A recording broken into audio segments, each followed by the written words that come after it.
तो भवकूप में पड़े त्रिताप से संतप्त जीव को देखकर संत के ही हृदय में दया आती है।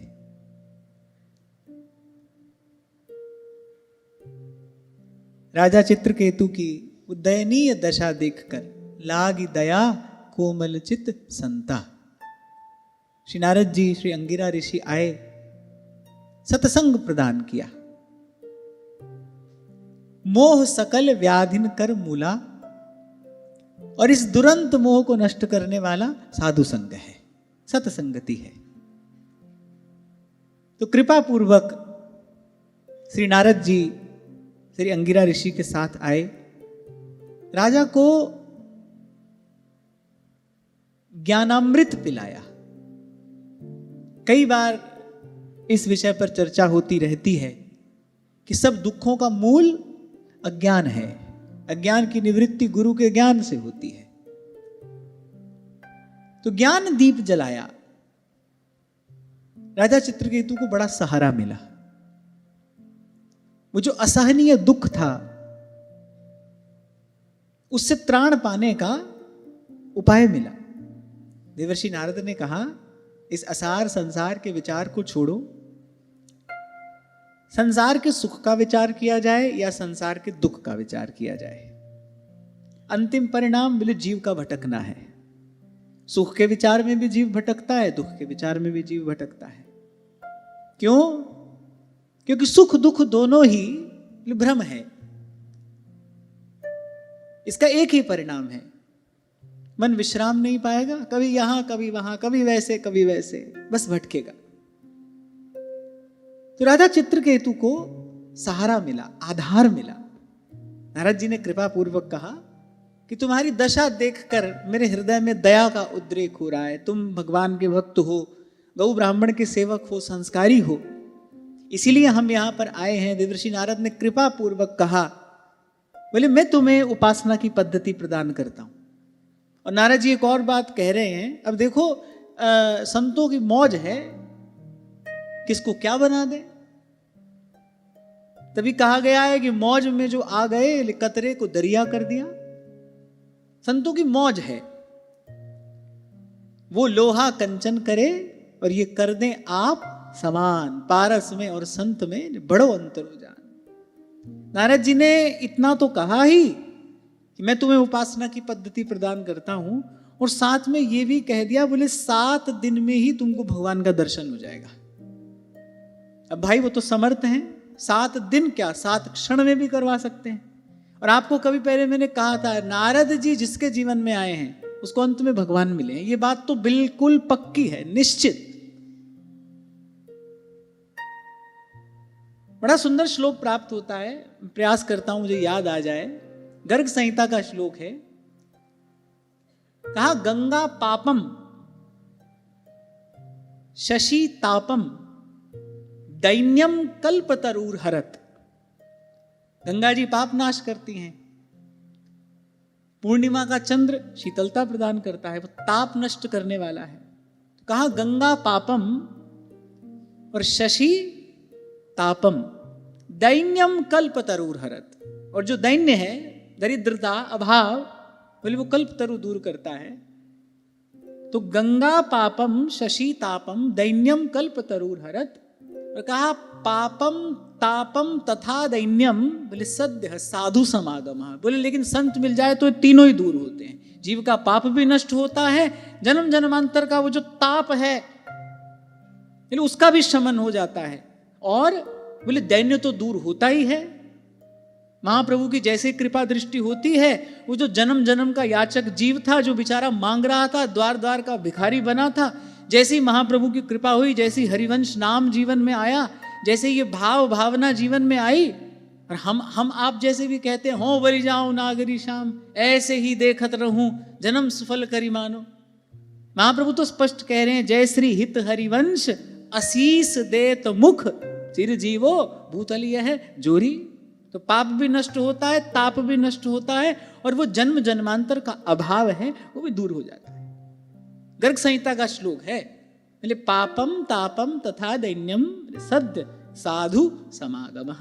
साधु समागम से तीनों दूर होता है। नारद जी समर्थ हैं। राजा से कहा, बोले 7 दिन में तुम्हें भगवान का दर्शन हो जाएगा, ऐसी विद्या मैं तुमको प्रदान कर रहा हूं। यहां एक और गूढ़ार्थ निहित है। समर्थ संत मिल जाए तो एक बात पक्की समझनी चाहिए, इसी जीवन में रविवार से लेकर शनिवार तक किसी ना किसी दिन में भगवान का दर्शन हो जाएगा, अगर समर्थ सदगुरु मिल जाए तो। तीर्थ नहावे एक फल, और संत मिले फल 4, सदगुरु मिले अनंत फल। अनंत तो भगवान है, भगवान का प्रेम है, सदगुरु मिले अनंत फल। और कबीर जी कह रहे हैं, मैं कोई ऐसे भावना में बहकर नहीं कह रहा हूं, कविता नहीं कर रहा हूं, कहे कबीर विचार, में विचार पूर्वक की बात कह रहा हूं। जहां जहां महापुरुषों ने बल दिया है ना, ये कहकर, जैसे महाप्रभु कह रहे हैं, यह जिए जान श्याम श्यामा पद कमल संगी सिर नायो, वहां उन शब्दों को, उन शब्दगत भावों को तो बिना किसी संशय के जो का त्यों स्वीकार कर लेना चाहिए। कम से कम इतनी श्रद्धा तो हम में हो कि जहां महापुरुष ये कह रहे हैं ना, भाई हम ये बात बहुत विचार कर कह रहे हैं, सोच समझ कर कह रहे हैं, निज अनुभव सुन कहूं खगेसा, उमा कहूं मैं अनुभव अपना। जहां जहां इस प्रकार की बात कही गई है, वहां तो बिना किसी संशय के हम उस बात को, उस भाव को ज्यों का त्यों स्वीकार कर लें, कर पाए, इतनी श्रद्धा तो हम में होनी चाहिए। और अगर इतनी भी श्रद्धा हम में नहीं है तो फिर अभी भाई इस कल्याण पथ के हम पथिक हुए ही नहीं। अगर इतनी श्रद्धा भी नहीं है तो फिर क्या करे? अगर ऐसी श्रद्धा ना हो तो क्या करे? अरे प्रार्थना करे और पुरुषार्थ करे, भगवान से प्रार्थना करे। सेवक जी महाराज ने कहा, देहु कृपा कर बुद्धि प्रकाश, क्योंकि भाई ये तो पहली मांग है, प्रथम हृदय श्रद्धा जो करे, प्रथम बोले सबसे पहली बात।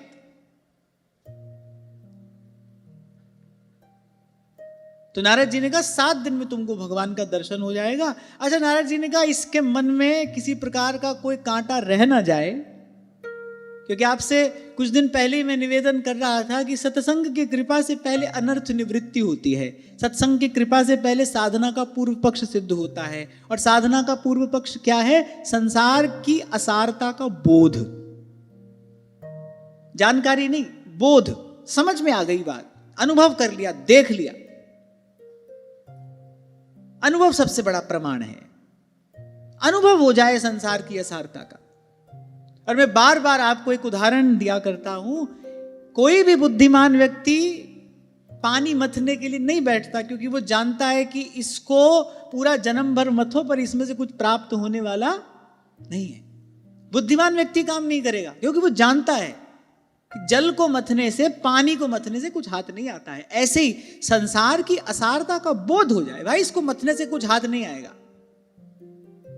और जब हाथ ही नहीं आएगा तो अब अपना समय, अपनी ऊर्जा, अपनी शक्ति क्यों लगाना है वहां पर?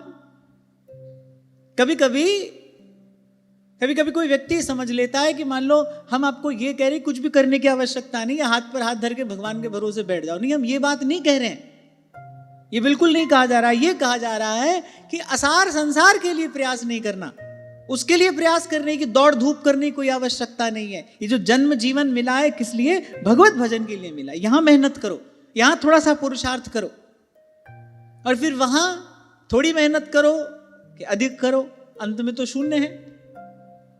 केवल जन्म जीवन जाता है और तो कुछ नहीं। और ऐसे ही नहीं जाता जन्म जीवन, वो अगले जन्म का और अगले क्या, अनेक अनेक जन्मों की व्यवस्था करके जाता है। तो ये जो तन मिला, ये जो मन भगवान ने दिया, ये जो थोड़ी बुद्धि आपको हमको प्रदान की, इससे क्या करें? इससे परमात्मा प्राप्ति का साधन करें, इससे आत्म कल्याण का साधन करें, इसको भगवत भजन में लगाएं। और एक और बात हमने देखी कि भगवत जो प्रभु सो लगे, पर एक शर्त लगा दी, बोले तज नश्वर संसार। संसार की ओर से मुख मोड़ कर जो लगे भगवान के भजन में, सब लज्जा भगवान को क्यों बिगड़े व्यवहार। ऐसा नहीं कि भगवान ने ध्यान ही नहीं रखा। अरे भगवान ने लोक परलोक सब बनाया, लोक भी बना, परलोक भी बना। तो मुझे लगता है बुद्धिमानी तो यही है, ऐसा काम किया जाए जिससे लोक भी बने परलोक भी। हम वो करते हैं, लोक भी बिगड़ रहा है, परलोक तो बिगड़ ही रहा है। ये कहां की बुद्धिमानी है? पर यही रजोगुण और तमोगुण जन्य बुद्धि की जड़ता है। यही बुद्धि की जड़ता है। कैसे दूर होती है? जब बहुकाल करिए सत्संगा, दीर्घ काल के सत्संग से ये बुद्धि की जड़ता दूर होती है। तो नारद जी ने विचार किया, भाई इसके मन में कोई कांटा न रह जाए, इसको संसार की असारता का पूर्ण बोध हो जाए, क्योंकि ना जानो छिन अंत कवन बुद्धि घटई प्रकाशित। और अमोघ विद्या का उपदेश नारद जी करने वाले हैं। तो नारद जी ने कहा, भाई पहले इसके हृदय की भूमि तैयार कर देनी चाहिए, और फिर कहकर आगे बढ़ रहा हूं कि यही साधना का पूर्व पक्ष है। काम कामना वासना मन ते कर सब दूर। 2 सेकंड लगते हैं ये पंक्ति कहने में। काम कामना वासना मन ते कर सब दूर। वो करने में 2 क्या 100 जन्म भी कम है। कहने में दो सेकंड लगे। काम कामना वासना मन ते कर सब दूर। कैसे हो जाएगा? जब बहुकाल करिए सत्संगा, तब ही हो ही सब संशय भंगा। देखो एक क्रम है। आप आओगे ना, पहले तो आप आधे अधूरे मन से ही आओगे। सभी ऐसे ही आते हैं। कोई ले आता है, किसी के साथ आ गए, देख सुनकर आ गए, चलो देख कर आते हैं, चलो हम भी देखते हैं सत्संग से कुछ होता है कि नहीं। ऐसे अनेक अनेक प्रकार के भाव मन में रहते हैं। तो पहले तो व्यक्ति आधे अधूरे मन से ही आता है, लेकिन सत्संग का सेवन करता रहे, फिर सत्संग में रुचि हो जाती है, और फिर रुचि पूर्वक सेवन करने से अंततः सत्संग में निष्ठा हो जाती है। अब ये आपको देखना है कि अभी आप पहली स्थिति में हो, दूसरी कक्षा में हो, अंतिम कक्षा यही है, सत्संग में निष्ठा हो जाए। ये आपको देखना है। पर यही क्रम है। और मैं कहता हूं किसी भी कक्षा में हो, करना तो सत्संग ही है। आधे अधूरे मन से आ रहे हो तो भी यही कहेंगे, भाई करते रहना, करते करते रुचि हो जाएगी। दूसरी कक्षा में हो, सत्संग में रुचि है, तो बस ऐसे ही श्रद्धा पूर्वक सेवन करते रहना, एक दिन सत्संग में निष्ठा हो जाएगी। और जैसे ही सत्संग में निष्ठा हुई, जैसे ही सत्संग में आपका भाव समर्पित हुआ, स्वामी जी इसका प्रसाद बता रहे हैं, कहहित कीजे साधु संगति सो, साधु संगति सो, जावे कल्मष जी को, कमल नयन सो, कमल नयन सो। तो नारद जी तो समर्थ है। नारद जी ने कहा, बोले देखो जिसके लिए तुम इतना रो रहे हो, बिलख रहे हो, इतना कष्ट उठा रहे हो, बोले मैं अब तुम्हारे उस पुत्र को, उसकी आत्मा को अभी बुलाई देता हूं। नारद जी ने बुला दिया। नारद जी ने कहा, आओ भैया, ये देखो, ये तुम्हारे सगे संबंधी तुम्हारे लिए इतना रो रहे हैं, बिलख रहे हैं, इनका कुछ दुख दूर करो। अब वो जो जीवात्मा आई वो किसको पहचाने? उसने कहा, कौन पिता, किसका पुत्र? बोले ये तो आपने हमको आज्ञा दी तो हम यहां आ गए। बड़ा सुंदर श्लोक है। कस्मिन् जन्मन्यवि मह्यं पितरो मातरो भवन, कर्मभिर्भ्राम्यमाणस्य देवतिर्यन्द्रियो निषु। उन्होंने कहा, देवर्षि मैं अपने कर्मों के अनुसार कभी देवता बना, कभी मनुष्य बना, और बोले पशु पक्षियों की योनियों में भी बहुत भटका हूं, और कितने ही जन्मों से भटक रहा हूं। बोले आप बताइए ये कौन से जन्म के माता पिता हैं? मैं तो इनको पहचानता नहीं। और यही एकमात्र सत्य है। अभी उस दिन हम चर्चा कर रहे थे ना कि नदी के किनारे रेत रहती है, जल की धारा आती है, रेत को बहा कर ले जाती है। वो जो रेत के कण कुछ देर पहले साथ साथ थे, बस एक जल की धारा आई, उन सबको बिलक बिलक कर दिया। अच्छा, एक बार बिलक हुए वो फिर दोबारा नहीं मिलते। पत्ता टूटे डार सो, फिर बहर न लागे बार, फिर वो दोबारा नहीं मिलते। ऐसी नदी नाव संजोग है। कोई किसी को पकड़ कर रख पाया हो तो बताओ? आपका कितना ही प्रिय क्यों ना हो, आप चलो जो असंभव है हम एक मिनट के लिए उसको भी संभव मान लेते हैं। आपने कहा कि भाई हम तो बिल्कुल तन मन प्राण से प्रेम ही करते हैं, लेकिन वो जो भी कुछ है वो किसी को बांध तो नहीं पाता, किसी को रोक तो नहीं पाता आपके लिए।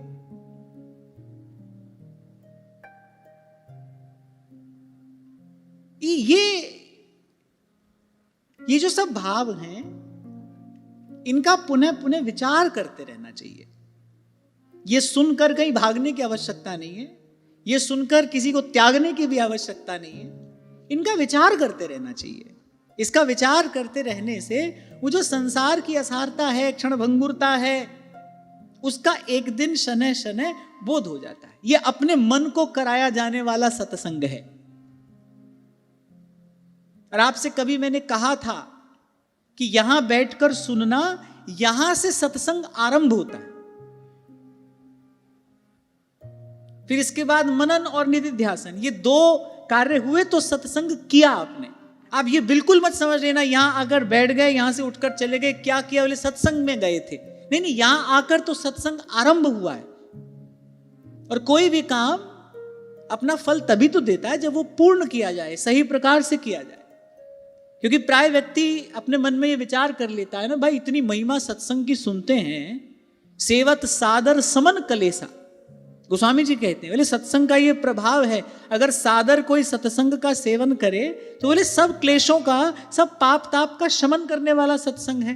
तो कई बार व्यक्ति विचार करता है भाई इतनी महिमा सत्संग की हम सुनते हैं, हमको भी बहुत बड़ा सत्संग करते हो गए, हम तो अपने जीवन में ऐसा कोई परिणाम नहीं देखते। आप देखो आपने ठीक प्रकार से किया कि नहीं, आपने पूर्ण रूपेण सत्संग किया कि नहीं। अगर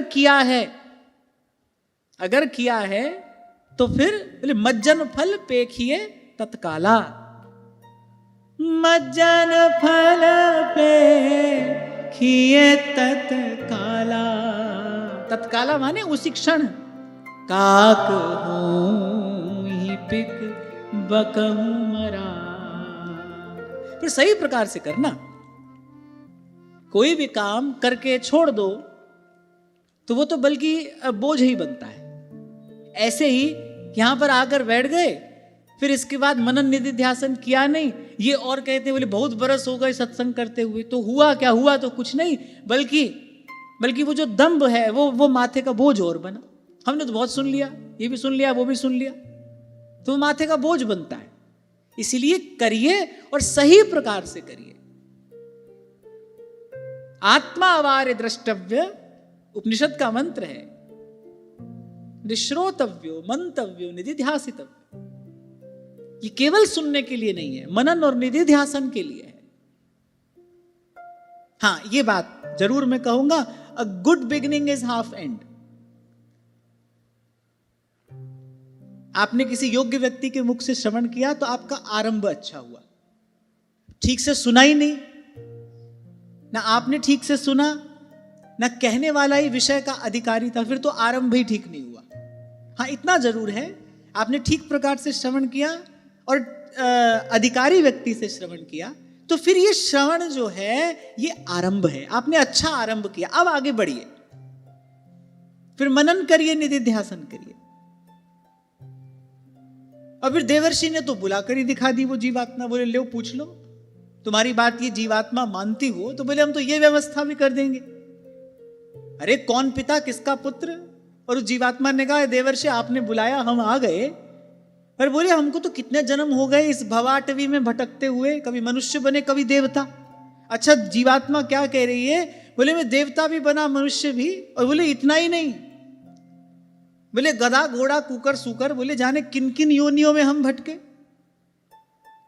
श्री चतुर्भुज दास जी महाराज द्वादश चश्मे कहते हैं ना, बोले जितना 7 समुद्र में जल है, बोले उतना एक जीवात्मा मनुष्य शरीर धारण करके बोले जननी का दूध पीती है। माने कितने जन्म हो गए भटकते भटकते। अच्छा और बस उतना ही, जितना प्रारब्ध का रचित संयोग है बस उतना ही कोई आपके पास है। जैसे ही समय पूर्ण होगा स्थिति बनेगी, परिस्थिति बनेगी, और उसके बाद अभी आपसे मैंने कहा कितना भी किसी से प्रेम कर लो, लाड़ दुलार कर लो, रोक तो नहीं सकता है कोई किसी को। हाँ, फिर कहकर आगे बढ़ता हूं, लेकिन ये सब विचार करके कहीं भागना नहीं है, किसी को त्यागना नहीं है, अपने बोध को परिपक्व करना है। हमको आशा ना रहे संसार से, हमको यहां किसी से आशा ना रहे, आशा एक राम जी से। अच्छा, फिर उस जीवात्मा ने बहुत ज्ञानपूर्ण बोधपूर्ण बातें कही। बोले भाई, ये तो नदी नाव संजोग है, कोई किसी का पिता नहीं है, कोई किसी का पुत्र नहीं है, रोना धोना, बोले इस सबके मूल में प्रेम नहीं है। कोई ये ना समझे कि ये हमारे माता पिता हमसे प्रेम के कारण रो रहे हैं, हमसे स्नेह के कारण रो रहे हैं। बोले यहां किसी का किसी से प्रेम नहीं है, स्नेह नहीं है। बोले स्वार्थ इस संसार का मूल है। बोले इस रोने धोने का कारण क्या है? इस रोने धोने का कारण केवल अज्ञान है, इस रोने धोने का कारण केवल अविद्या है, इस रोने धोने का कारण केवल मोह है। कुछ हृदय शुद्ध हो ही गया था सत्संग से। अब देवर्षि नारद ने ये पूर्ण कृपा कर दी। किस लिए कर दी? क्योंकि उनको जिस विद्या का उपदेश करना है वो अमोघ विद्या है। नारद जी चाहते हैं कि इसके हृदय से इस अनर्थ की पूर्ण निवृत्ति हो जाए, संसार से पूर्ण वैराग्य हो जाए, दृढ़ वैराग्य हो जाए। कभी भूल से भी मन उस ओर न जाए, कभी भूल से भी संसार से कोई आशा ना हो जाए। और आप एक बार इस प्रकार से रहने का अभ्यास करके देखो, कहीं दुख नहीं है। प्रेम नगर में रहनी हमारी, चारों दिशा जगीरी में। आप इस प्रकार रहने का अभ्यास करो। अभ्यासेन तु कौन्तेय वैराग्येण च गृह्यते। आप इस प्रकार अभ्यास करो, आप कर सकते हो। बहुत सारी ऐसी बातें आपके जीवन में हैं, और बातें नहीं, आदतें आपके जीवन में हैं, जिनका पुनः पुनः विचार करके ही, बस आपने बार बार उनका विचार किया और अब देखो वो आपके जीवन में है। ऐसे ही सत्संग में जो श्रवण किया जाता है उसका पुनः पुनः विचार करना चाहिए, बार बार विचार करना चाहिए। इसलिए मैंने कहा ये अपने मन को कराया जाने वाला सत्संग है। तो जब राजा चित्रकेतु ने उस जीवात्मा को सर्वथा उदासीन देखा तो हृदय तो शुद्ध हो ही गया था सत्संग की कृपा से। अब नारद जी ने यह कृपा और कर दी, अब तो संसार से बिल्कुल दृढ़ वैराग्य हो गया। अच्छा, जीवात्मा तो उसको जहां जाना था वहां गया। बड़ा सुंदर श्लोक है। स इत्थम प्रतिबुद्धात्मा चित्रकेतुर्द्विजोक्तिभिः गृहान्धकूपान् निष्क्रान्तः सरः पंकादिवद्विपः। बोले सत्संग से क्या हुआ? विवेक बुद्धि जागृत हो गई। और बोले वो विवेक बुद्धि जागृत हो जाने के कारण राजा चित्रकेतु बोले घर गृहस्थी के उस अंधे कुएं से उसी प्रकार बाहर निकल पड़े जैसे तालाब के कीचड़ से कोई हाथी निकल आए। महाराज वाणी में कहते हैं कि बाह पकड़ कड लीने अपने ग्रह अंधकूप ते माया। अच्छा, सभी महापुरुषों ने, सभी अनुभवी महापुरुषों ने कहा तो इसको अंधकूप ही है। बोले अंधा कुआं है भाई, ये जो भी है, आप इसको कुछ भी कहो, घर गृहस्थी कह लो, मोह ममता कह लो, संसार व्यवहार कह लो, देह गेह कह लो, जो भी कह लो, बोले अंधकूप है। और इस अंधकूप से बाहर निकालने वाला कौन है? संत है, सत्संग है। क्योंकि दलदल में फंसा हुआ जीव अपने आप को जितना निकालने का प्रयास करे वो उल्टा दलदल में उतना ही धंसता चला जाता है। तो कोई और सबल व्यक्ति चाहिए जिसमें अपने आप को संभालने की भी सामर्थ्य हो। अब दलदल में पड़े किसी को कोई निकाल रहा है, दुर्बल हुआ तो आप ही जाएगा। जिसमें स्वयं को संभालने की भी सामर्थ्य हो, उसके पास तन मन का ऐसा बल होना चाहिए, स्वयं को भी संभाले और दूसरे को भी निकाले। और यहां एक बड़ा सुंदर संकेत प्राप्त होता है भाई, इस प्रकार मोह ममता के कीचड़ में पड़ा हुआ जो जीव है उसको संत ही निकाल सकता है। और कैसा?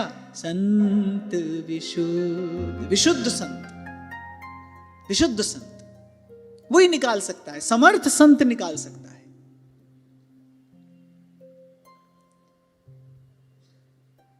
चित्रकेतु को लगा जैसे जन्म जन्मांतर का बोझ किसी ने सर से उतार दिया हो। चित्रकेतु को पहली बार जागृति का अनुभव हुआ। जैसे महाप्रभु जी के शब्द कान में पड़े ना, नरवाहन के हाथ से वो तलवार छूट गई और कहने लगे ऐसा लग रहा है कि जैसे जन्म जन्म की मोह निद्रा से कोई मुझे जगा रहा है। जैसे जैसे श्री महाप्रभु जी के शब्द कान में पड़ रहे हैं, ऐसे लग रहा है जन्म जन्म की मोह निद्रा से कोई जगा रहा हो मुझे। ऐसी राधा चित्रकेतु को अनुभव हुआ कि जैसे सर से रखा बोझ, भारी बोझ, और जो जन्म जन्म से सर पे रखा था वो किसी ने एकाएक उतार दिया। सर्वप्रथम आनंद की अनुभूति राजा चित्रकेतु को हुई, प्रसन्न हो गए। वीत शोक, वीतराग, और उपनिषद का मंत्र है तमक्रतु पश्यति वीत शोक धातु प्रसादान महिमानमात्मनः। इसलिए श्री रघुनाथ जी ने नवदा भक्ति का उपदेश करते हुए सीधे ही गुरु चरणों में जाने के लिए नहीं कहा। सबसे पहले प्रथम भगति संतन करी संगा, करते करते क्या होगा, रुचि होगी, निष्ठा। दूजी रति मम कथा प्रसंगा। अब जैसे भगवान शंकर की निष्ठा है, भगवान से भी यही मांग रहे, पद सरोज अनपायनी भक्ति सदा सत्संग। निष्ठा है सत्संग, यही हमारा साधन है, यही हमारी सिद्धि है, यही हमारा मार्ग है, यही हमारा लक्ष्य है, यही सर्वस्व है। सत्संग में बने रहना है। और आप थोड़ा ध्यान से महाप्रभु की वाणी का विचार करोगे तो महाप्रभु ने एक ही बात तो कही, तनई राख सत्संग में, यह जिये जान श्याम श्यामा पद कमल संगी सिर नाय। सत्संग। और सेवक जी महाराज तो कहते हैं कि अगर कोई पूछे हमारे महाप्रभु जी की आज्ञा क्या है, तो हित हरिवंश जो कही श्याम श्यामा पद कमल संगी सिर नायो, और जे न वचन मानत गुरुद्रोही निस्दिन करत आपनो भायो। तनई राख सत्संग में। तो कहा प्रथम भक्ति संतन करी संगा। और मैं फिर दोहरा रहा हूं अपनी बात, आप जाना और जाकर विचार करना कि अभी आधे अधूरे मन से आते हो, पहली कक्षा में हो, या थोड़ी रुचि हो गई है सत्संग में, या निष्ठा है सत्संग में। अपने को लगता है भाई अपना कार्य तो इसी से ही बनेगा। और जब किसी काम में आपकी निष्ठा हो जाती है, लोभी की धन कमाने में बड़ी निष्ठा होती है, क्योंकि उसको लगता है कि धन से ही सारा कार्य सिद्ध होगा। उसके लिए धन भगवान है, उसकी श्रद्धा धन में है, वो धन की भक्ति कर रहा है। इसीलिए देखो उसके लिए दिन रात प्रयास करता है कि नहीं करता है। बड़ा अच्छा शब्द ढूंढ लेता है व्यक्ति, वो तो मनुष्य का काम है। अरे अमुक व्यक्ति बड़े परिश्रमी हैं, बड़े पुरुषार्थी हैं, बोले देखो ये उम्र आ गई, बोले फिर भी आराम नहीं करते हैं, बोले दिन रात लगे हैं। यानी इसको बड़ी उपलब्धि समझता है व्यक्ति। इस मूर्खता को, इस अज्ञान को, इस जड़ता को व्यक्ति बड़ी उपलब्धि समझता है। तो ऐसे हमारी सत्संग में निष्ठा हो, जब निष्ठा हो जाएगी ना, फिर इसके बिना चैन नहीं पड़ेगा, फिर इसके लिए प्रयास करेंगे, इसके बिना व्याकुलता होगी।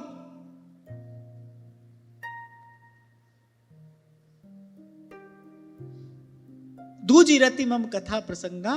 फिर भगवान ने कहा, बोले जब इस प्रकार संत में सत्संग में निष्ठा हो जाए, बोले तब गुरुपद पंकज सेवा तीसरी भगति हमार, चौथी भगति मम गुण गण करई कपट तज गान।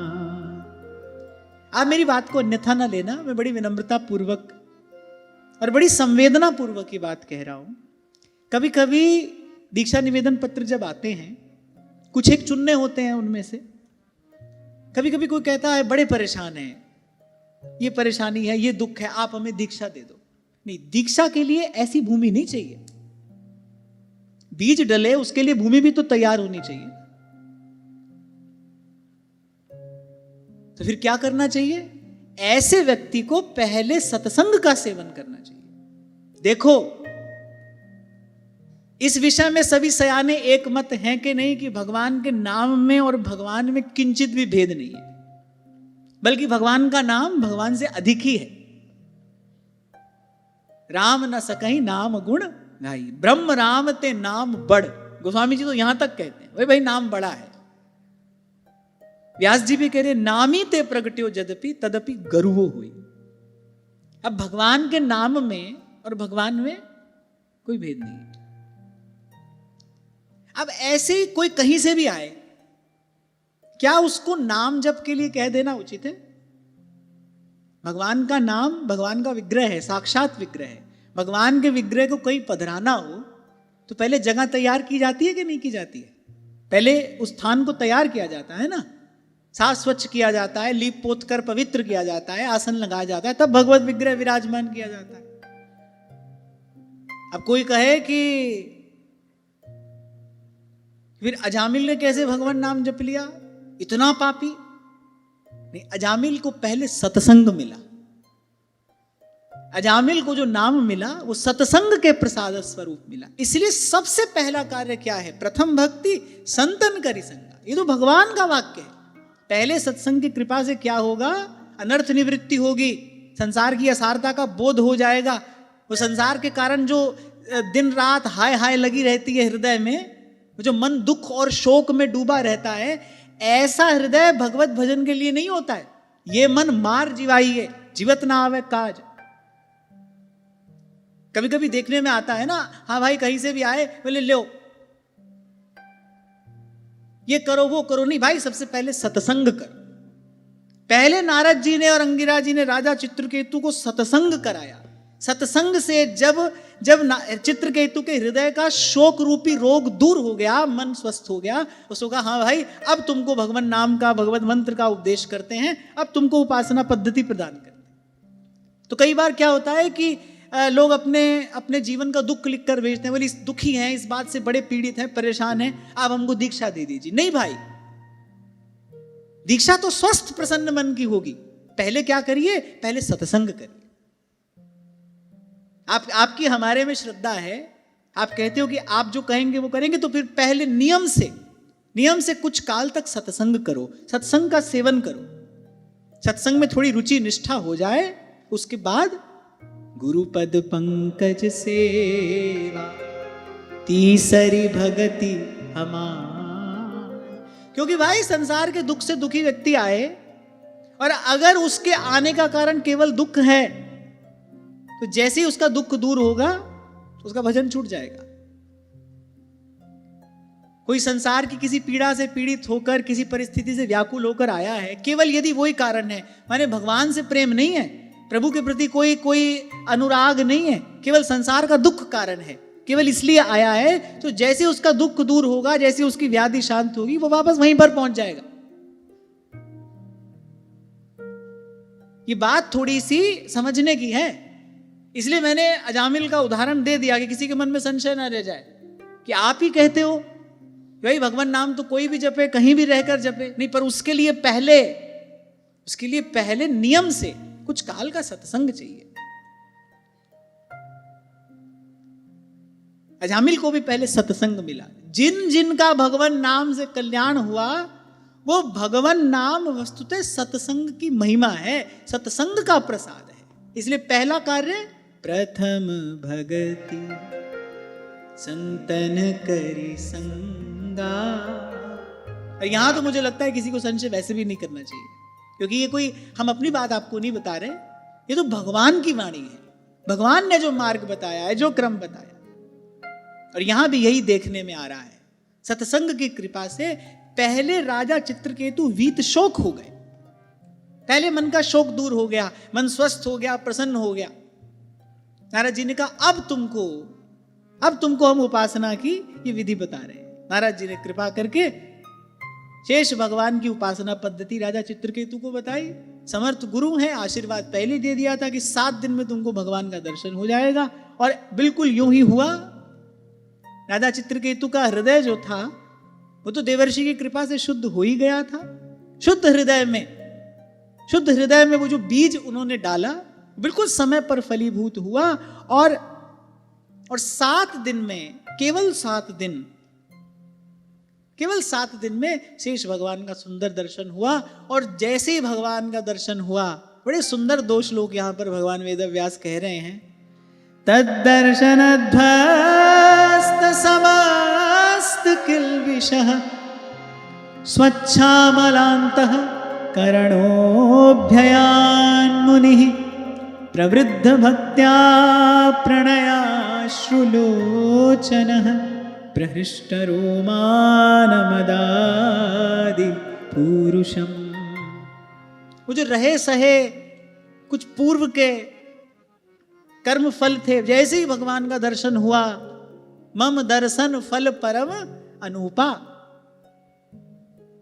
जीव पाव निज सहज स्वरूप। कभी कभी मुझे बड़ा हास्यास्पद लगता है जब कोई कहते हैं ना आप थोड़े सहज हो जाओ, आप थोड़े सहज हो जाओ। भगवान के दर्शन के बिना कोई सहज नहीं होता। सहजता ये तो भगवत प्राप्त महापुरुषों का लक्षण है। जिनको भगवत प्राप्ति हो गई है, जो अपने स्वरूप में स्थित हो गए हैं, वो सहज होते हैं। सहज कैसा होता है, क्या होता है, ये अनिर्वचनीय है, इसको कहा नहीं जा सकता। कैसा होता है सहज? सहज माने ज्यों का त्यों। अब या में मिलौनी मिले न कछु, जैसे कबीर कहते हैं, दास कबीर जतन से ओढ़ी ज्यों की त्यों धर दीनी चदरिया। ये सहजता है, बिल्कुल ज्यों का त्यों। अब जीव कैसा है?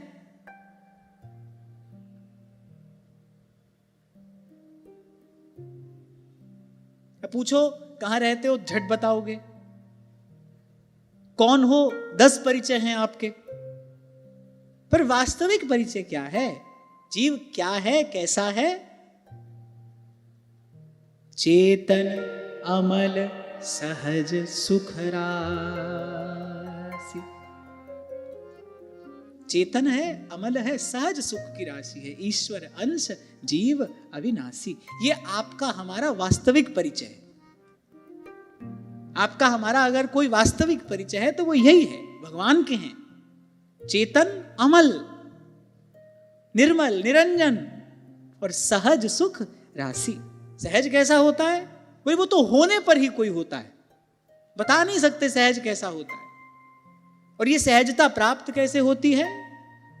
मम दर्शन फल परम अनूपा, जीव पाव निज सहज स्वरूपा, मम दर्शन। सहजता तो भगवत दर्शन का फल है, तो भगवत दर्शन का प्रसाद है। ये तो भगवत अनुभूति से प्राप्त होती। जैसे हमारी प्रिया जी सहज हैं। अब कैसी सहज हैं? सेवक जी कह रहे सहज रूप वृषभानुनंदिनी। स्वरूप भी सहज है, स्वभाव भी सहज है। और ये तो बात पक्की है, देवो भूत्वा देवता यजेत। जैसा देवता है वैसा ही उसके उपासक को होना पड़ता है। इसलिए जो प्रिया जी की उपासना करे, जो उस रस रूप का उपासक है, उसको भी पहले वैसा ही सहज स्वभाव होना पड़ेगा, सहज स्वरूप होना पड़ेगा। तो जब अपने हृदय मंदिर में जब अपने इष्ट आराध्य के स्वरूप का प्रकाश होता है, जब सारी ग्रंथियां खुल जाती हैं, जब अपने पराये का भेद मिट जाता है, जब राग द्वेष आदि समस्त विकार पूर्ण रूपेण नष्ट हो जाते हैं, सब कल्मश नष्ट हो जाते हैं, तब वो स्थिति प्राप्त है जिसको सहज कहते हैं। 8 प्रकार की भक्ति करने के बाद 9वीं भक्ति क्या है?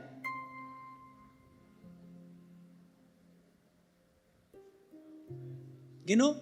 प्रथम भक्ति संतन करी संगा, दूजी रति मम कथा प्रसंगा, गुरुपद पंकज सेवा, तीसरी भक्ति अमान, चौथी भक्ति मम गुणगन करें कपट तजगान, मंत्र जाप मम दृढ़ विश्वासा, पंचम भजन सुवेद प्रकाशा, छठ दम सील बिरति बहु कर्मा, निरत निरंतर सज्जन धर्मा, सातम सम मोहि मैं जग देखा, मोते अधिक संत करी लेखा, आठम जथा लाभ संतोषा, सुपने नहीं देखूं पर दोषा, नवम सरल सवसों छल हीना, मम भरोस ही हरख न दीना। 8 प्रकार की भक्ति ठीक प्रकार से कर लेने के बाद जीव सहज होता है। ही हरख न दीना।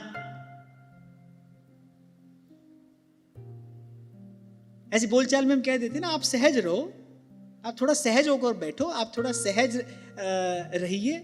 ऐसे कोई करने से सहज हो जाता है, उल्टे और असहज हो जाता है,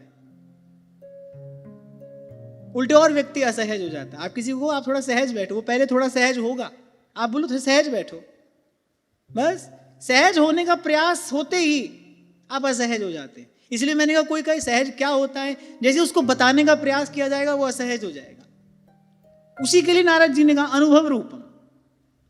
और ये तो भगवत दर्शन का फल है। जैसे मैंने कहा ना, हृदय मंदिर में जब इष्ट आराध्य के स्वरूप का प्रकाश हो जाता है नाम की कृपा से, धाम की कृपा से, तब ये सहजता प्राप्त होती है, ग्रंथि रहित चित्त।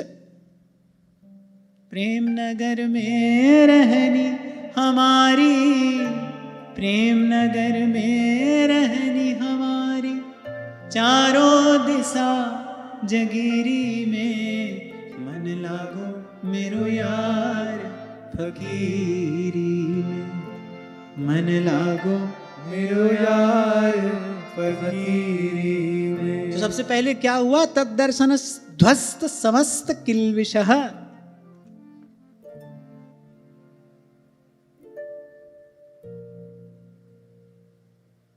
सन्मुख होई जीव मोहि, जब ही जन्म कोटि अघ नासही तब ही। पहले तो सारे पाप नष्ट हुए, पाप के नष्ट होते ही ताप भी नष्ट हो गए।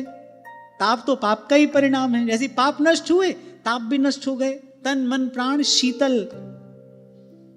मन स्वस्थ, चित्त प्रसन्न, विक्षेप रहित, बुद्धि स्थिर, अंतःकरण स्वच्छ और निर्मल। अभी जब भगवान को देखा, भगवान का अकारण करुणा वरुणालय प्रभु का जब वो अद्भुत सुंदर अलौकिक स्वरूप देखा, तो बोले हृदय में भगवत भक्ति की बाढ़ आ गई। गुरु कृपा से हृदय बिल्कुल तैयार था। सन्मुख अपने प्रभु को देखा, जिनका अर्चन वंदन आराधन चित्रकेतु कर रहे थे, उनको सामने देखा, हृदय में भगवत भक्ति की बाढ़ आ गई। बड़ा सुंदर श्लोक यहां पर लिखा है, बोले प्रहिष्ट रोमा, एक एक रोम कमल की भांति खिल गया। अब ऐसी स्थिति की भाई आप हम कैसे कल्पना करें।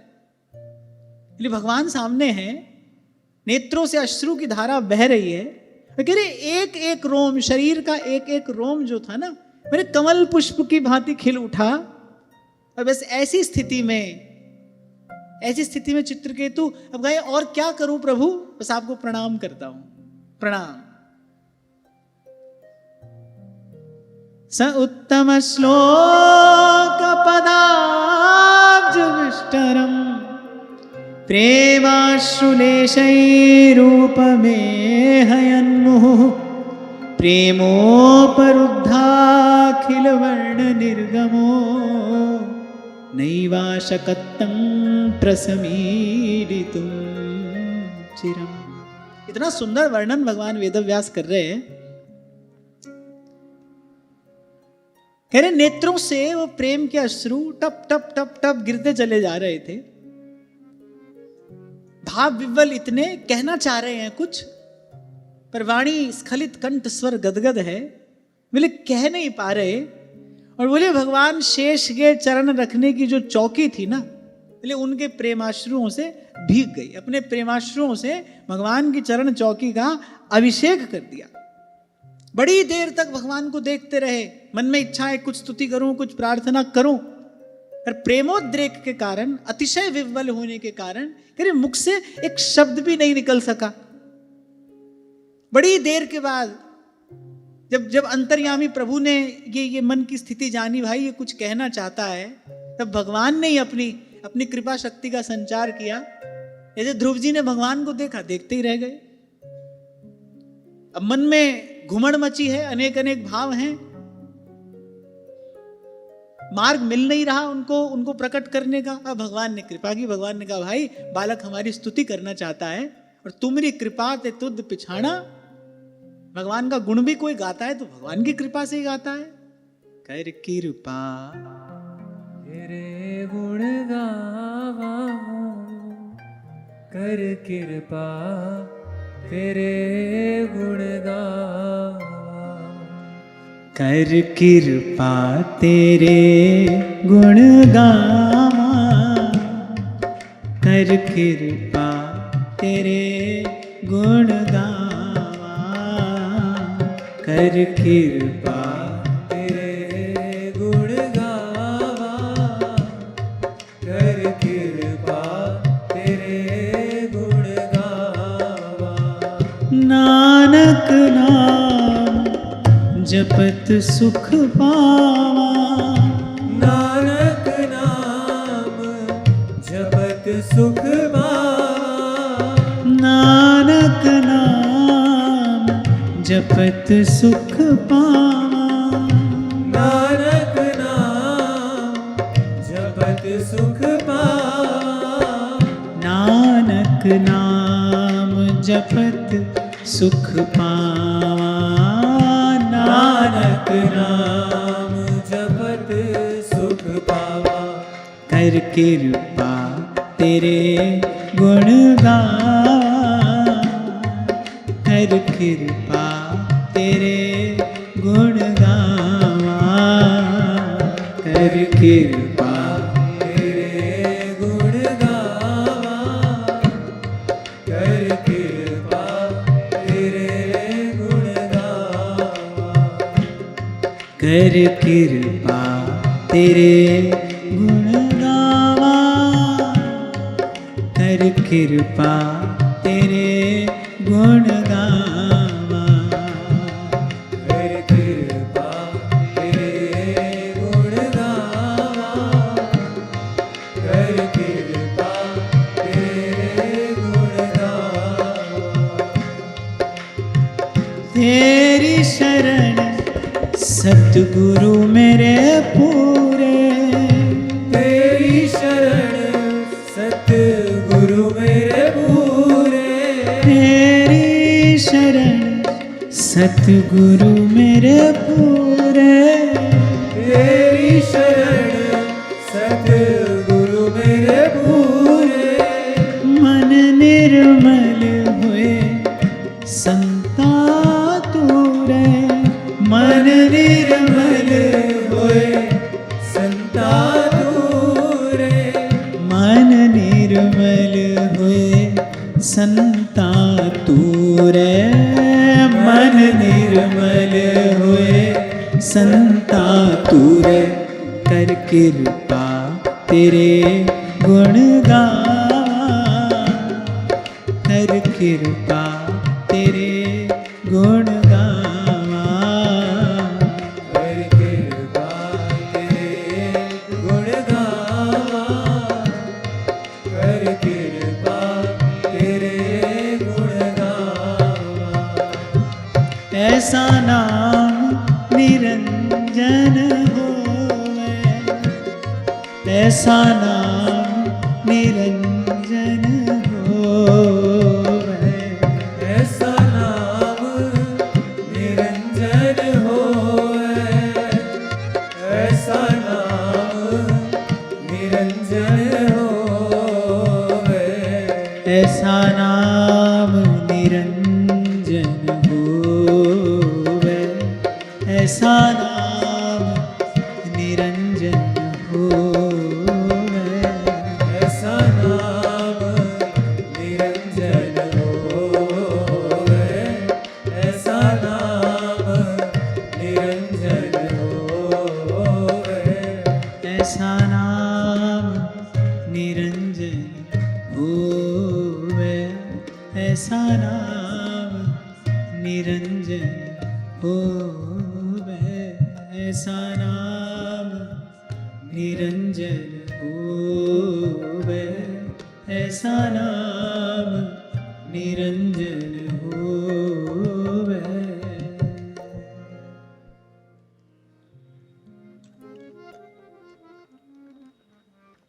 तो भगवान ने कृपा की।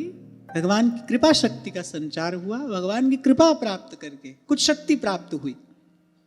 तो फिर थोड़ा अपने मन को समाहित किया, अपने आप को संभाला। अब फिर भगवान की बड़ी सुंदर स्तुति की। आप एक और बात का विचार करना। अब तक अनेक प्रसंग उपस्थित हुए जिसमें भक्तों ने भगवान की स्तुति की है। आप देखेंगे कि जब भगवान सन्मुख हैं तो भक्तों ने अपने हृदय के विशुद्ध भावों से ही भगवान को रिझाया है। कोई विशेष वस्तु आपको यहां नहीं मिलेगी देखने को कि कोई विशेष वस्तु भगवान को निवेदन की गई हो जिससे भगवान प्रसन्न हुए हों। हृदय के भावों से ही भगवान को रिझाया है, विशुद्ध भाव से ही भगवान को पाया है, और भगवान जब सन्मुख हैं तो बस भाव से ही भगवान की स्तुति की है। इसीलिए कहा भावग्राही जनार्दन, भाव। चित्रकेतु ने स्तुति की, अजितजितः सम्मतिभिः साधुभिर्भवान् जितात्मभिर्भवता विजितास्तेऽपि च भजताम कामात्मनां य आत्मदूति करुणः। सबसे पहली बात चित्रकेतु क्या कहते हैं, संबोधन क्या दिया, बोले हे प्रभु आप अजित हैं। अजित माने अपराजय, जिसको कोई जीत ना सके, जो किसी से हारे नहीं कभी, जो कभी पराजित ना हो। अच्छा कहा, बोले हैं तो आप अजित। और फिर अगली पंक्ति में क्या कहते हैं, बोले लेकिन जो जितेंद्रिय और समदर्शी साधु हैं ना, उन्होंने आपको जीत लिया है तो आप अजित। माने यहां चित्रकेतु ये कहना चाह रहे हैं कि भक्ति से, विशुद्ध भक्ति से हे अजित आपको भी जीता जा सकता है। और ये तो भगवान ने स्वयं ही स्वीकार कर लिया। सर्वतंत्र स्वतंत्र ईश्वर स्वयं अपने मुख से ही कह रहे हैं अहम भक्त पराधीनो। अभी पिछले अध्याय में हमने चर्चा की, भक्तिर मुकुंद चरणे न प्रायण उपजायते। जब महाराज परीक्षित ने पूछा श्री सुखदेव जी महाराज से, बोले ये वृत्रासुर को ऐसी भक्ति प्राप्त कहां से हो गई। बोले बड़े बड़े तपस्वी, बड़े बड़े सिद्ध, अनेक अनेक प्रकार की सिद्धियां, विभूतियां, लौकिक अलौकिक शक्तियां तो प्राप्त कर लेते हैं, लेकिन भगवान की शुद्धा भक्ति तो नहीं मिलती। अच्छा क्यों नहीं मिलती, क्योंकि भगवान स्वयं ही कह रहे हैं मुक्तिम ददाति करहिचित स्मर भक्ति योगम। बोले भाई मुक्ति तो मैं दे देता हूं, करहिचित स्मर न भक्ति योगम। बोले चलो ये तो मैं दे ही देता हूं, बोले भक्ति नहीं देता। मैंने आपको बताया था, संत कहते हैं कि क्यों नहीं देते। जब सकल सुखों की खान है, जब जीव को जन्म जन्मांतर के भव बंधन से छुड़ाने वाली है, बोले तब तुम देते क्यों नहीं। भक्ति स्वतंत्र सकल सुख खानी। बोले भाई इसलिए नहीं देते क्योंकि दे दें तो फिर हमको बंध जाना पड़ता है, फिर हम बंधन में आ जाते हैं। वो सर्वतंत्र स्वतंत्र ईश्वर है भाई, उसके बाद तो भगवान बंध जाते हैं। तो यहां चित्रकेतु कह रहे हैं, बोले प्रभु हैं तो आप अजित। अच्छा देखो ऐसी सुंदर स्तुति, ज्ञान भक्ति से पूर्ण स्तुति चित्रकेतु करेंगे कैसे। ये ज्ञान, ये बोध कहां से प्राप्त हुआ। बोले गुरु ने ऐसी विद्या दी है, तत्व से जान गए। चित्रकेतु भगवान को तत्व से जान गए, और गुरु यही होता है, जना दे भगवान को, बोध करा दे, संसार की असारता का बोध कराए, साधना का पूर्व पक्ष सिद्ध कराए, और फिर अपनी कृपा से भगवान के उस विशुद्ध स्वरूप का ज्ञान करा दे। क्योंकि भाई उससे पहले तो विश्राम नहीं है। भगवत पाद शंकराचार्य कहते हैं, बोले कितने ही जन्म आप भटक लो, कुछ भी प्राप्त कर लो। बड़े विस्तार से आपको मैंने निवेदन किया था, काम से रूप और प्रताप दिनेश से, सोम से सील गणेश से माने, सुख से मुनि सारद से बक्ता, चिरजीवी लोमस्ते अधिकाने। अरे ते भय तो कहा तुलसी, जो पे जान के जीवन राम न जाने। जब तक भगवान को जानोगे नहीं, क्योंकि जानत तुम्हें हो जाए। बोले जब तक भगवान के उस विशुद्ध स्वरूप को जानोगे नहीं, तब तक चैन नहीं है भाई, तब तक विश्राम नहीं है। पहले झोपड़ी में रहो कि महल में, मनुष्य हो जाओ कि देवता हो जाओ। और गुरु के बिना जनाए कौन, गुरु के बिना जनाए कौन। ये ज्ञान दीप तो गुरु ही जलाता है ना। नारद जी ने ऐसी विद्या दी, ऐसी उपासना पद्धति चित्रकेतु को कृपा करके प्रदान कर दी। देखो एक तो 7 दिन में ही भगवान का दर्शन हो गया, और जब भगवान का दर्शन हुआ ऐसी सुंदर स्तुति चित्रकेतु करते हैं। सबसे पहले कहा हे अजित, बोले लेकिन जितेंद्रिय एवं समदर्शी साधुओं ने बोले आपको जीत लिया है, और बोले आपने भी। अच्छा दोनों ही बात हैं। बोले उन्होंने आप अजित को जीत लिया, और बोले आपके रूप ने, आपके गुणों ने, आपकी करुणा ने, आपके माधुर्य ने, आपके सौंदर्य ने बोले उन जितेंद्रिय महात्माओं का चित्त वित्त हरण कर लिया। बोले देखो ये बड़ी अद्भुत बात हो रही है। अच्छा, उपनिषद में भगवान का स्वरूप ऐसा ही बताया गया है। बोले बड़ा विरोधाभास है। अणोरणीयान महतो महियान आत्मा से जंतोर निहितम गुहायाम तमक्रतु पश्यति वीत शोको धातु प्रसादान महिमानम आत्मनः। बोले बड़ा विरोधाभास है। अपने यहां भी देखो, बोले न आदि न अंत विलास करें दो लाल प्रिया में भई न चिन्हारी।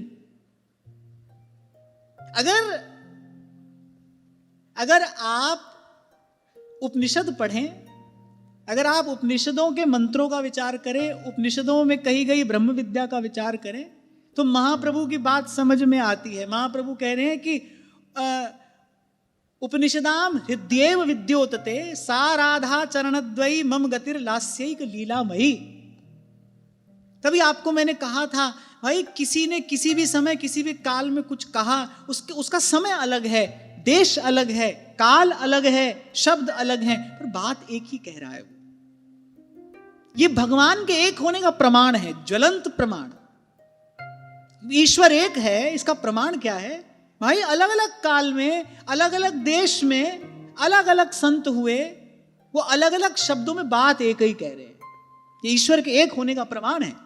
थोड़ा सा आप निष्पक्ष होकर विचार करो। और आपको मैंने कहा था उस समय तो भाई ये सब व्यवस्था थी नहीं, किसी की बात कहीं तक पहुंच जाए ऐसी व्यवस्था तो कोई थी नहीं। एक ही समय में देश के एक कोने में एक महात्मा एक बात कह रहा है और दूसरा महात्मा, उसकी भाषा अलग है, वो अलग स्थान पर बैठा है, लेकिन वो बात एक ही कह रहा है। वो ईश्वर के जिन गुणों का वर्णन कर रहा है वो गुण बिल्कुल एक हैं। वो ईश्वर के जो स्वरूप का वर्णन कर रहा है वो स्वरूप बिल्कुल एक है। क्या ये अद्भुत नहीं है? क्या ये इस बात का प्रमाण नहीं है? एको हम द्वितीयो नास्ति एकम सद्विप्रा बहुधा वदंती, इस बात का प्रमाण है। तो कहा कि बड़ा विरोधाभास है भगवान के स्वरूप में। बोले बिना ही कान के सुनते हैं, बिना ही आंख के देखते हैं। गोस्वामी जी कहते हैं ऐसी उपनिषद में कहा गया अणोरणीयान महतो महियान, छोटे से छोटा है उसी समय बड़े से बड़ा भी है। शंकराचार्य कह रहे दिने दिने नवम नवम, हर रोज नया है। फिर लिखा है बोले सबसे पुराना वही है, पुराण पुरुष है, सबसे पुराना, सबसे पुराने भगवान है। भगवान सबसे पुराने हैं लेकिन हर रोज नए हैं। यहां हमारे ध्रुवदास जी कह रहे न आदि न अंत विलास करे दो, और कह रहे लाल प्रिया में भई न चिन्हारी। भगवत रसिक देव कह रहे मिले ही रहत मन मनु कबहू मिले न, सदा ही मिले हैं। बोले लेकिन जब जब एक दूसरे की ओर देखते हैं ऐसा लगता है जैसे पहली बार मिल रहे हैं। अब ये बात सब सुन के मन में एक हलचल होती है, लेकिन वो हलचल बड़ी सुंदर है। वो मन में हलचल होती है कि भाई ये इतना जो सुना है एक बार देखा जाए कि ये जो रहस्य है ये वस्तुतः है कैसा। और अगर ये हलचल पैदा ना हुई तो भाई श्रम एव ही केवलम, फिर ये कहना सुनना सब परिश्रम है। भगवान का रूप, भगवान का गुण, भगवान की महिमा सुनने के बाद अगर भगवान को जानने की इच्छा नहीं हुई, अगर उन प्रभु को पाने की इच्छा नहीं हुई, अगर उन प्रभु की सेवा करने की इच्छा नहीं हुई, फिर भाई श्रम एव ही केवलम, फिर तो ये सब परिश्रम है। ये सब कहना सुनना किस लिए है? हमारे मन में ये हलचल पैदा हो, किसी के बारे में बहुत सुना हो, इच्छा होती है भाई एक बार देख के आना चाहिए कैसे हैं। ऐसे ही इतना जो सुन रहे हैं भगवान का रूप गुण महिमा लीला, ये सब देखने सुनने के बाद इच्छा हो कभी हम भी अपनी आंख से देखें, कभी भगवान के वो शब्द हम भी सुने, कभी इन हाथों से हम भी भगवान की सेवा करें। तो कहा हे अजित, आप यद्यपि अजित हैं पर जितेंद्रिय समदर्शी महात्माओं ने आपको जीत लिया है। और वो जो जितेंद्रिय हैं जिनका मन कहीं नहीं जाता, वो किसी रूप की ओर आकर्षित नहीं होते, ऐसा अद्भुत उनका मनोनिग्रह है। बोले सर्वथा निर्मम, न किसी से लेना है न किसी से देना है, जो मुक्त हैं, मुक्तया अपि विग्रहम कृत्वा। बोले लेकिन जब वो आपको देखते हैं ना, जब आपका रूप देखते हैं, तब उनके मन में इच्छा होती है कि हम भी भले हमें पुनः शरीर क्यों ना धारण करना पड़े, बोले लेकिन शरीर धारण करें और ऐसे सुंदर प्रभु का, ऐसे ऐसे मधुर प्रभु का हम जाकर भजन करें। हाँ, लेकिन एक बड़ी सुंदर बात यहां कही, बोले प्रभु लेकिन जो निष्काम भाव से आपका भजन करते हैं ना, एक बड़ी अद्भुत बात है, आप उनको अपने आप तक को दे डालते हैं। पूर्व में भी कहा गया, बोले आराध्य आत्म प्रदम देवम स्वात्मानम जगदीश्वरम। आपसे मैंने कहा था क्यों भगवान को उदार कहा गया है, क्यों कहा गया दाता एक राम, क्यों कहा है देने वाला एक है, क्योंकि भाई भगवान तो अपने आप को दे देते हैं, कोई अपने आप को नहीं देता है। अपनी गांठ की वस्तु तो दे देगा, कम दे देगा, अधिक दे देगा, पर अपने आप को देने वाला तो कोई नहीं है भगवान के अतिरिक्त। भगवान अपना दान करते हैं। स्पष्ट कहा है श्रीमद् भागवत में, आराध्य आत्म प्रदम देवम स्वात्मानम जगदीश्वरम। अच्छा, और कितनी आराधना करने पर, रंच प्रेम में अपन पो हारत नवल किशोर। बोले आप करुणावश अपने आप को दे डालते हैं। कभी भाव से भगवान के निकट जाकर देखो कैसा प्रभु का स्वभाव है, कैसा प्रभु का स्वभाव है। रंच सी वस्तु में, हाँ बस उसमें प्रेम होना चाहिए, बस वो वस्तु प्रेम से भीगी हो, प्रेम से बनी हो, प्रेम से सजी हो। रंच प्रेम में अपन अपो हारत नवल किशोर। मैं एक बात बड़ी विनम्रता पूर्वक आपको कहूंगा कि ये जो संतों की, रसिक महानुभावों की वाणी है ना, ये केवल कोई भाव भावना में कही हुई कविता नहीं है, ये आत्मा का अनुभव है, ये आत्म अनुभव है। इसीलिए जितनी बार गाओ उतनी बार नवीन रस की प्राप्ति होती है, पहले से अधिक रस की प्राप्ति होती है। ये उनकी आत्मा का अनुभव है। इसलिए आज सत्र के आरंभ में भी मैंने आपसे कहा कि संतों की वाणी में कभी कभी संशय नहीं होना चाहिए। संत कह रहे हैं तो माने ऐसा ही है, उसी को प्राप्ति होती है, वही वस्तु प्राप्त करेगा। संत कह रहे हैं ऐसा ही है। अब ऐसे तो भाई किसने देखा है भगवान को? इन्हीं संतों की वाणी तो आधार है। हम जो प्रभु के स्वरूप की भावना करते हैं, संतों की वाणी ही तो आधार है, संतों की वाणी ही तो प्रमाण है। प्रिया जी नीलांबर धारिणी हैं, भाई महाप्रभु ने ही तो बताया है। ऐसा वृंदावन है, ऐसे वृंदावन के सुंदर सुरम्य नित्य नवायमान निकुंज हैं, ये महाप्रभु ने ही तो बताया है। इसलिए महाप्रभु कह रहे निरख नयन हरिवंश।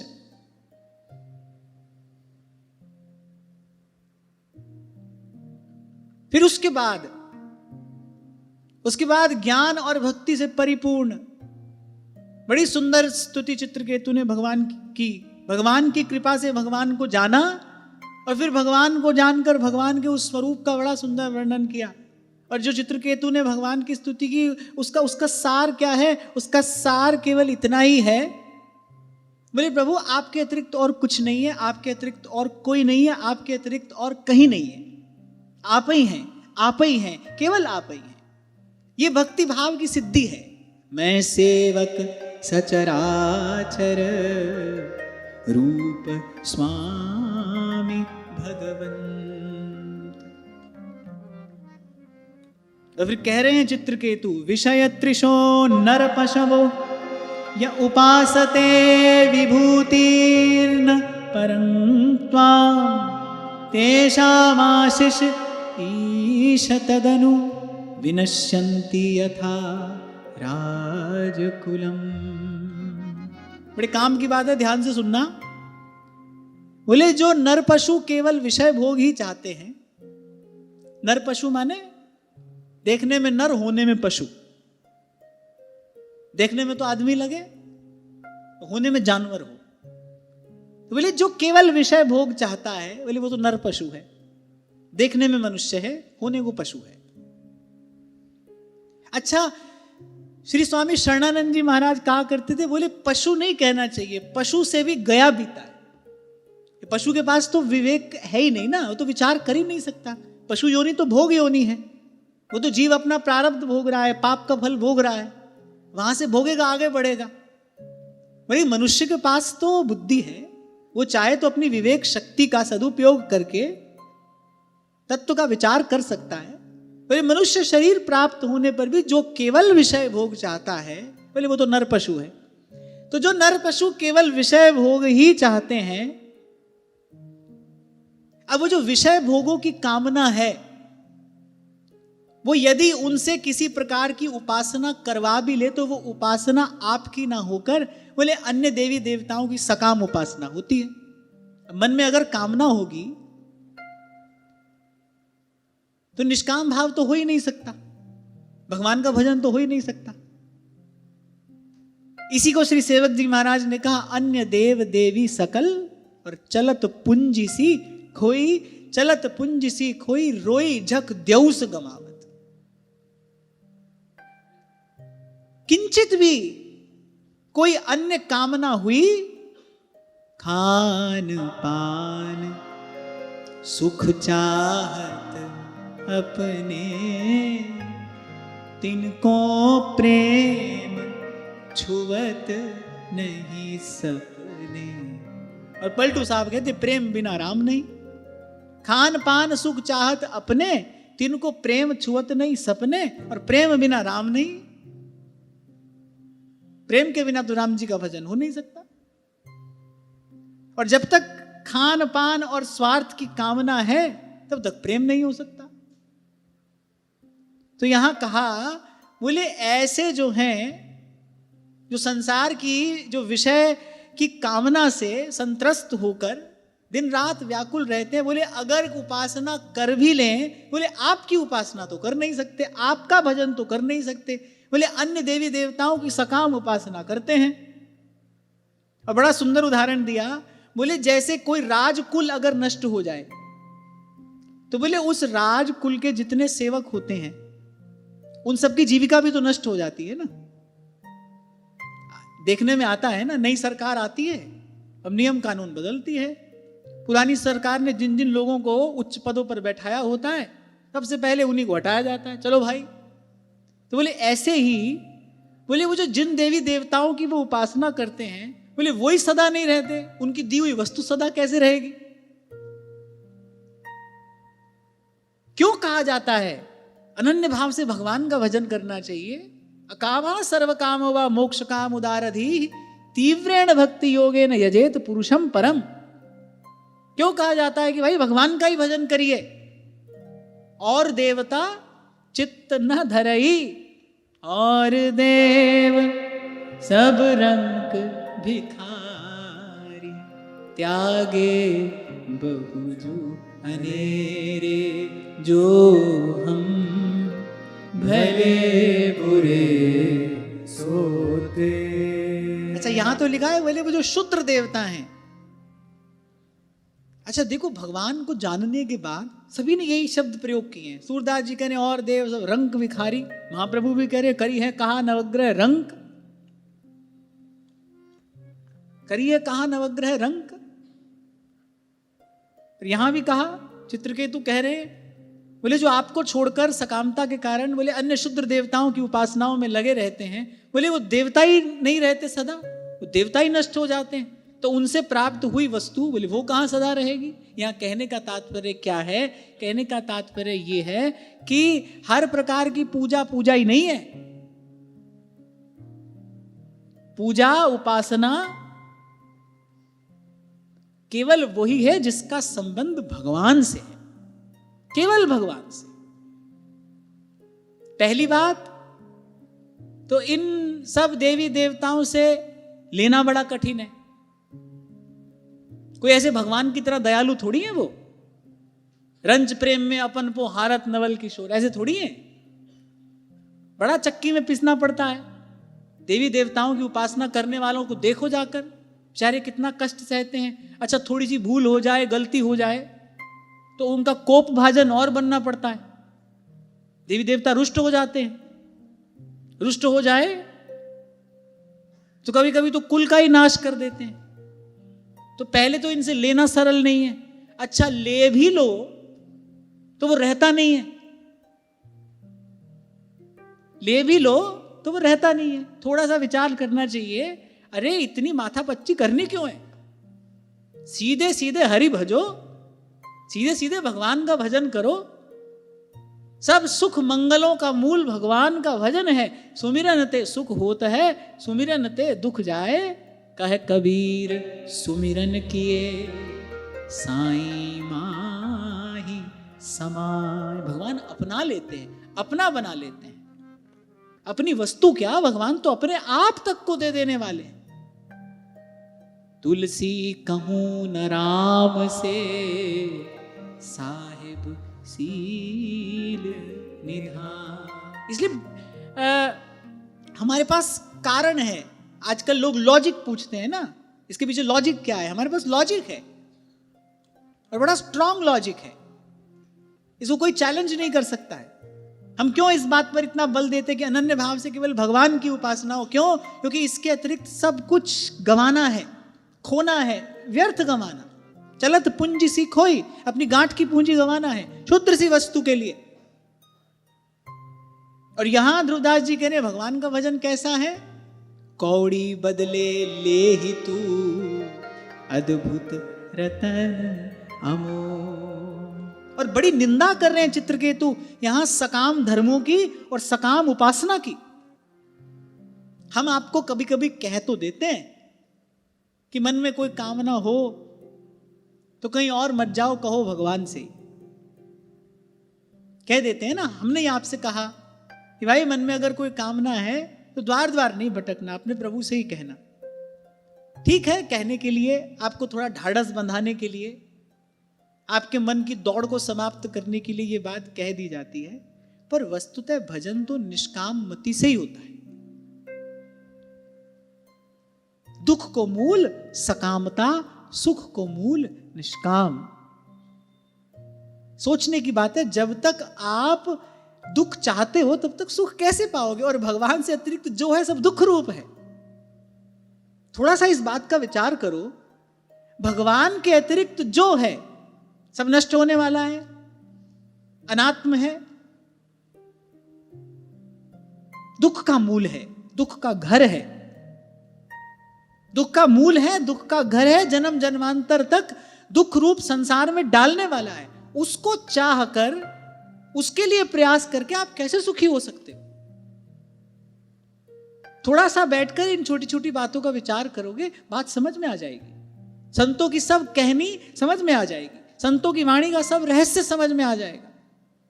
तो कहने के लिए, सब ओर से बिखरे हुए मन को समेटने के लिए एक बार ये बात कह दी जाती है।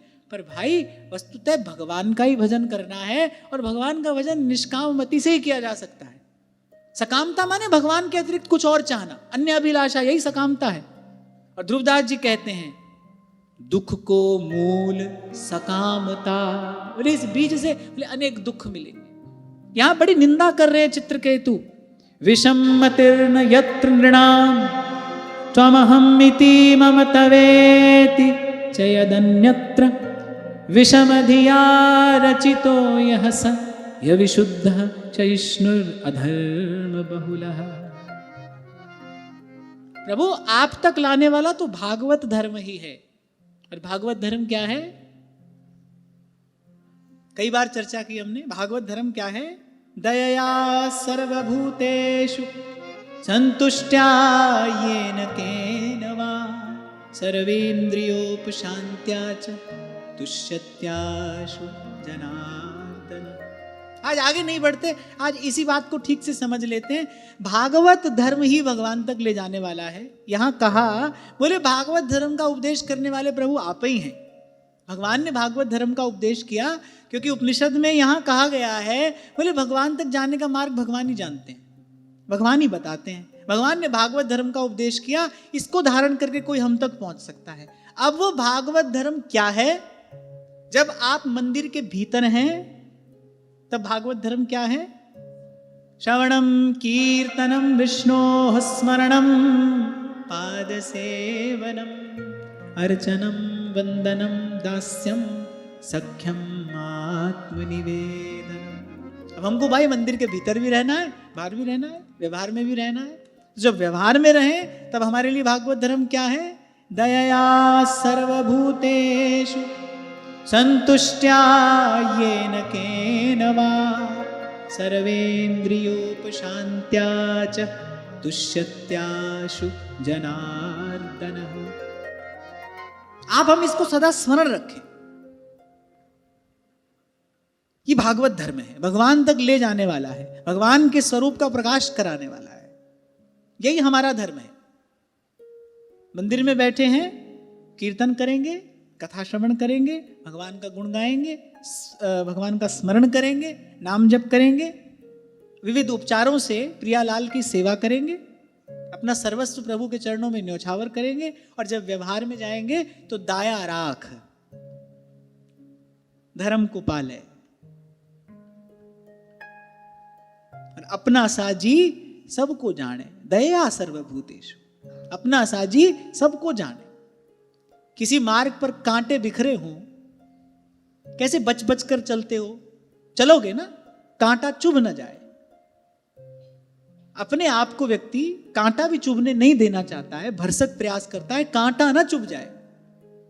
फिर इसी प्रकार जैसे अपने ऊपर व्यक्ति दया रखता है, अपने आप को सब प्रकार के दुखों कष्टों से बचाने का भरसक प्रयत्न करता है, प्रयास करता है, ऐसे ही अपना साजी सबको जाने, सहज मिले अविनाशी, दया सर्वभूतेषु। दूसरा, फिर संतुष्टया येन केनवा, भरोसा रखो। आपकी उन्नति जहां से जिस प्रकार से हो सकती है, भगवान ने आपको कृपा करके वहीं रखा है, वैसे ही रखा है। आपकी उन्नति यहीं से होगी, आप यहीं से आगे बढ़ जाओगे। भगवान पर विश्वास रखो। जो प्राप्त है आपके लिए काफी है।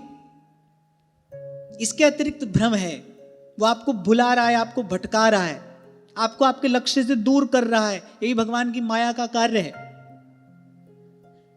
यही भगवान की माया का कार्य है। इसीलिए कबीर जी कह रहे, बचना रे बाबा बिलैया मारे मटकी। जब भजन करने लगोगे माया झपट्टा मारती है, ऐसा जाल रच देगी वो, और आप बस भजन के मार्ग से दूर हो जाओगे। इसमें लग जाओगे, उसमें लग जाओगे, ये कर लें, अभी वो कर लें, थोड़ा पहले ये सब व्यवस्था कर ले, फिर भजन करेंगे। भाई हमने बड़ी बड़ी व्यवस्था करके देख ली, भजन नहीं होता। आप बड़ी विनम्रता पूर्वक मैं आपको कह रहा हूं, आप सुनना, हो सके तो मानना। हमने सब व्यवस्था करके देख ली, भाई ये सब व्यवस्था हो जाए फिर शांति से भजन करेंगे, नहीं होता। सुख तेरा देता, भजन तभी होता है जब प्रभु चाहते हैं। हम तो ऐसे बन जाएं कि प्रभु चाहें कि हम प्रभु का भजन करें। ये उसी की तैयारी है। दया सर्वभूतेषु, जीव मात्र पर दया, सर्वभूत पे दया, और संतुष्टया येन केनवा। अरे एक बार मान तो लो ये बात। एक बार सारी दौड़ धूप को विश्राम दे दो, भगवान के चरणों में जाकर बैठो। शीतल शंतम भगवान के चरण कमल हैं, भगवान के चरणों में जाकर बैठो, कुछ भगवान का नाम स्मरण करो, भगवान के गुणों का स्मरण करो, भगवान के पवित्र नाम का कीर्तन करो। संतुष्टया येन केनवा सर्वेन्द्रियोपशांत्या च। पिछली बार इस विषय पर हमने बात की थी, व्यर्थ का बोलना, व्यर्थ का देखना, व्यर्थ का सुनना और व्यर्थ का विचार करना, इससे बचने का प्रयास करो। और आज के व्यक्ति को तो यह बड़ा ही आवश्यक है, व्यर्थ का देखना। समझ गए ना? व्यर्थ का देखना। अब देखोगे तो सुनोगे भी, कुछ ना कुछ कान में पड़ेगा, व्यर्थ का सुनना। मैं आपको साधक जीवन का ही अनुभव बता रहा हूं, ये बात मैं आपको एक साधक होने के नाते कह रहा हूं। थोड़ी सी भी अनावश्यक चर्चा आप सुन लो, उस समय आपको पता नहीं चलेगा, आपको लगेगा कि हाँ भाई ठीक है हमने सुन लिया, आप लग गए भजन में। पर वो जो आपके भीतर गया है, भोजन भी जो आप करते हो वो कुछ दिन तक रहता है भीतर, आपके सिस्टम में रहता है वो। तो जो आपने कान से सुन लिया, आंख से देख लिया, उस समय आपको पता नहीं चलेगा, लेकिन वो बीज अंदर पड़ गया है, अब वो समय पाकर फलीभूत होगा। फिर कभी आप देखोगे कि आपका मन पहुंचने ही वाला था प्रभु के निकट, और वो कब की देखी सुनी बात आपके सामने आकर विक्षेप बनकर खड़ी हो गई। तो ये व्यर्थ का जो देखना सुनना है, ये चित्त के विक्षेप का मुख्य कारण है, इससे बचना चाहिए।